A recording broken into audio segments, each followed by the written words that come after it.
My mother now had no place to stay. She did have a sister left, so she went to her sister's apartment.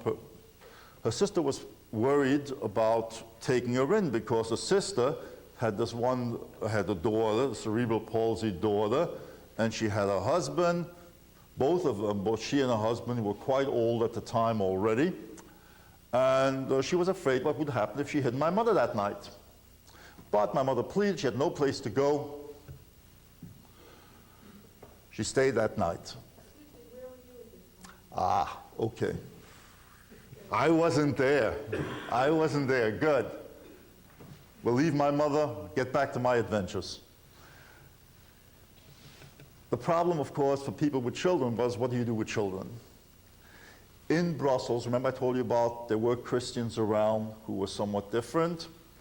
And in Belgium, there was a cardinal, his name was Van Rooyen, R-O-Y-E-N,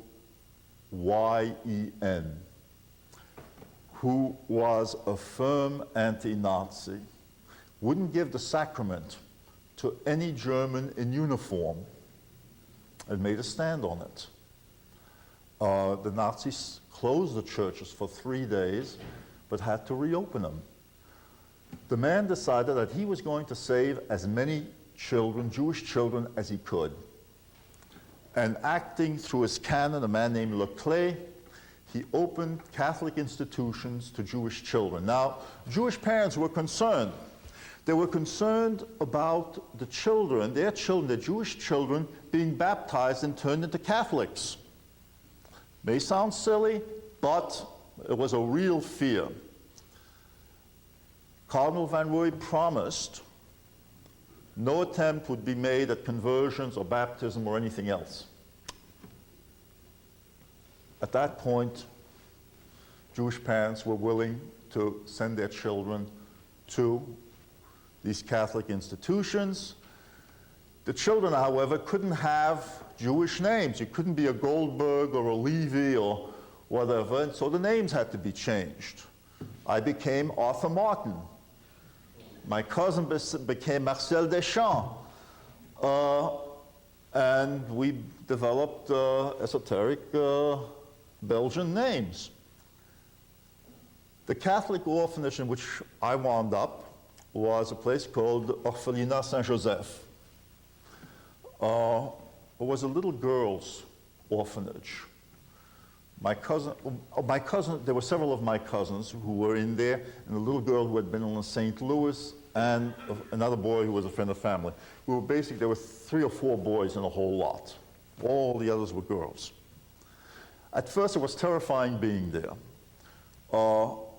Catholic orphanages are big on huge crucifixes with bleeding hands and bleeding feet and so on, and Jewish children really don't know about that stuff.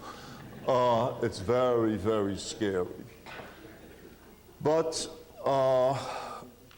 we were there, and while there, even though there was no attempt at conversions, you imbibed the air of the place. You went to Mass every morning.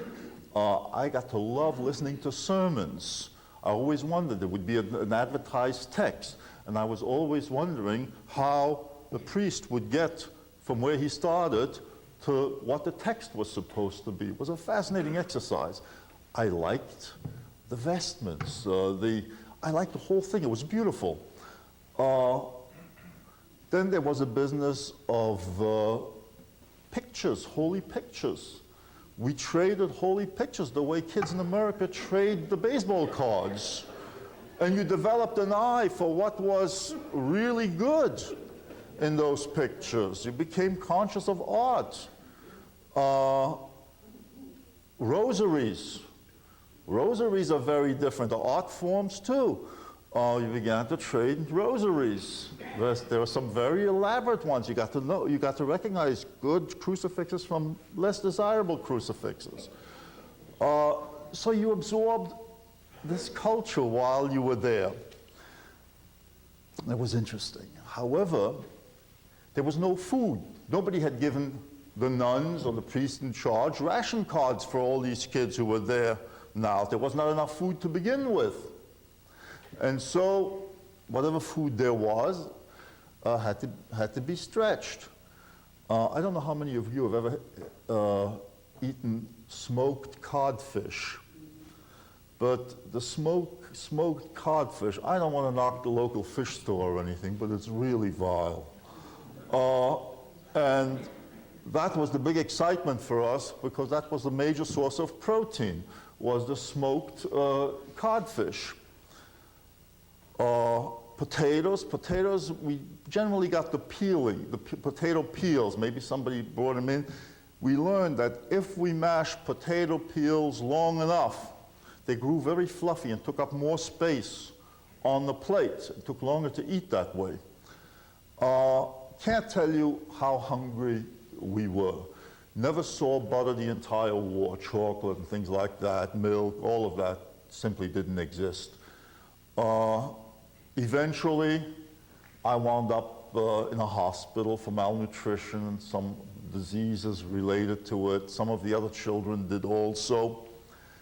But we survived. Outside, my mother would come and visit me. My mother would come and visit me. Every couple of weeks, my mother would come and visit me, and she would bring me a little pot of soup with a piece of chicken or a little piece of fatty meat. And you can't imagine how welcome that was. I remember sitting on the curbstone praying to little Jesus that my Jewish mother should bring me the Jewish chicken soup. But those were real. You know, these are things that happened. We were ravenous. And then, of course, there were the rumors of, my mother brought me news of what happened to whom. I had a little cousin whose name was Wolfgang. German Jews were very big about giving their kids Germanic names. So Wolfgang was my cousin. His father was Al. And we heard the story of how he had been arrested by the Germans, had been put on a train for deportation, and the train had been attacked by a Jewish partisan group, and many of the prisoners on there had escaped, and he was one of these, had gone back home, and when he got back home, 1 or 2 days later, the Nazi came and arrested both him and his wife again, and off they went. They were never seen again. My Aunt Paula had, the mother of this boy, Wolfgang, was Hilchen, who was my Aunt Paula's older daughter. She had another daughter, and she and her husband were also taken by the Nazis. Their 2 children were in the orphanage with us. Robert, who was about my age, and he had a little sister who was 2 years old. And she was there. She came out of it. She was a mess most of her life, and I think that it was related to the early separation from her mother. But we survived somehow, all of us. The parents of all the other children I was in there with didn't. My mother, this is what had led to this digression, right? My mother stayed with her sister that one night, and during a night, there was a rapping on the door, and people knew what it was. Only the Nazis were out. And there was a characteristic clank of the jackboots and so on. So my mother immediately skidded under the bed. The bedroom, the apartment was on what would in this country be called the second floor. Over there would be called the first floor. But it was above a coal store. And the second room, the bedroom, had no electricity. Not all rooms were electrified yet in those days. So it was quite dark. My mother skidded under the bed. The Nazis wanted to know if there was anybody else in the apartment besides my aunt, her daughter, and her husband. My aunt did not speak the truth, but My mother wasn't hiding under the bed. Germans walked into the bedroom where my mother was hiding. One of them looked under the bed where she was scrunched up in one corner and didn't see her. So Germans left. That was that for that night. Following night, again, my mother pleaded with her sister to let her stay there. And her sister agreed to do so. And again, during the night, the same scene took place. Again, the Nazis came in. Somebody must have been informing. And by the way, not all Jews were saints in this scenario either. There were Jews who informed on other Jews if they could save their own families, their own children as a result. You may say it's not ethical. There are difficult issues around that. Anyway, the Nazis came back upstairs, and again, they were obviously looking for my mother. And they again went into the bedroom. This time, one of the officers looked under the bed, used a flashlight, was still unable to see her. And so my mother also survived. Though that was the big event. For some reason, and that night, they took away my uncle. Nobody ever saw my uncle. I doubt whether he made it to Auschwitz. He was way too old. He would not have survived the train ride. For some reason that I have not understood, that no one's ever explained to me, they left my aunt and her daughter in the apartment, didn't bother with them. Possibly would have been too much trouble taking it down in a wheelchair. I don't know, but they left them, both of them. After my uncle was taken away, my aunt had to find a way of earning a living, and what she did was she opened a meat shop in her butcher shop in her apartment. She'd go out in the country, come back with meat, would render the fat into soap, and sell the meat. As a result, her apartment became a gathering point. Jews would drop by to do some shopping, you'd hear the news, and so on. So that essentially is how people survived, was hand to mouth. I was lucky that there was a Cardinal Van Ruy around, that he did what he did.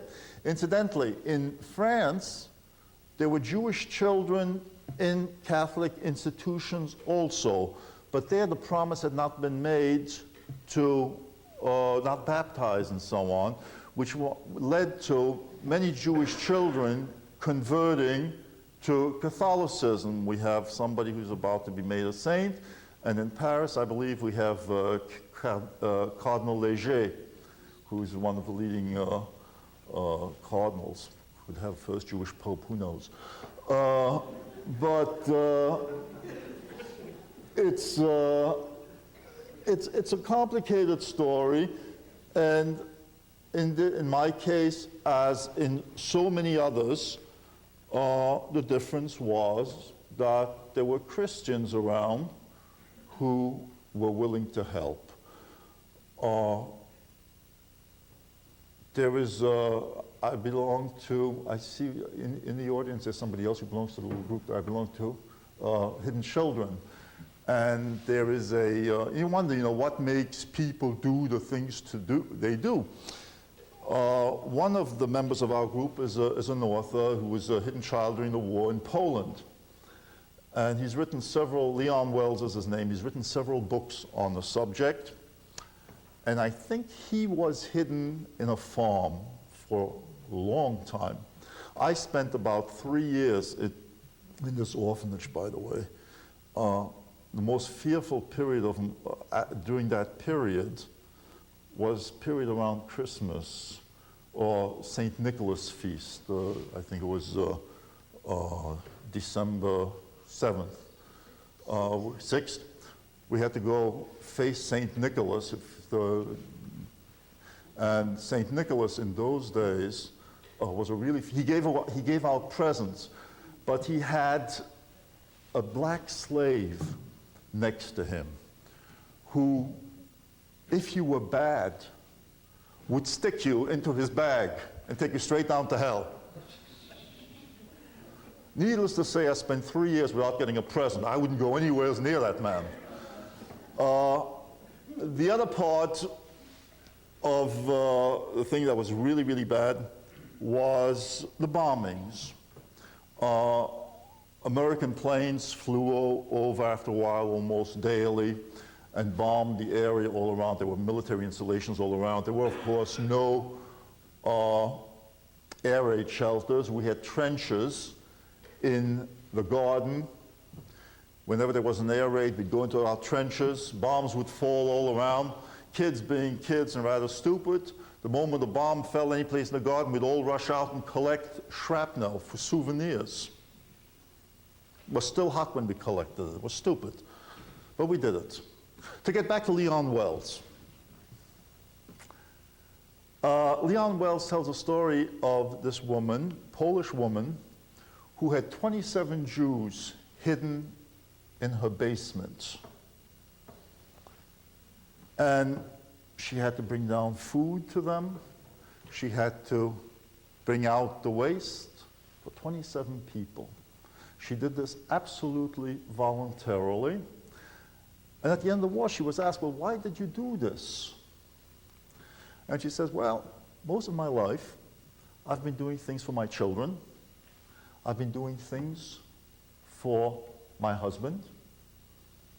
I've been doing things for my parents. This I did for myself. Well, that's about all I have to tell you tonight. What's that? How did you get out? Oh, the out was fun. Out was fun. What happened was Liberation Day in Brussels occurred, I believe it was in the winter of 1944. My father came to get me. Even though he had had little to do with me while I was in the orphanage, my father, the British liberated Brussels, and my father came to get me. And at the time, resistance fighters wore an armband. In Belgium, the armband was the flag of Belgium. And I was terribly proud of him. One of the things that really bothered me as a child was the fact that Jews didn't fight back. And here my father had fought back, and I was very, very proud of that. He took me out, and I remember riding tramway with him with his armband, and outside the crowds were going nuts. Women were jumping on these British tanks, decorating British soldiers with flowers, kissing. You can't imagine the elation. If you ask Europeans who lived through this period, the most memorable day of their life, most of them would not talk about their wedding or their children, but this one day, that's how it ended. Well, thank you.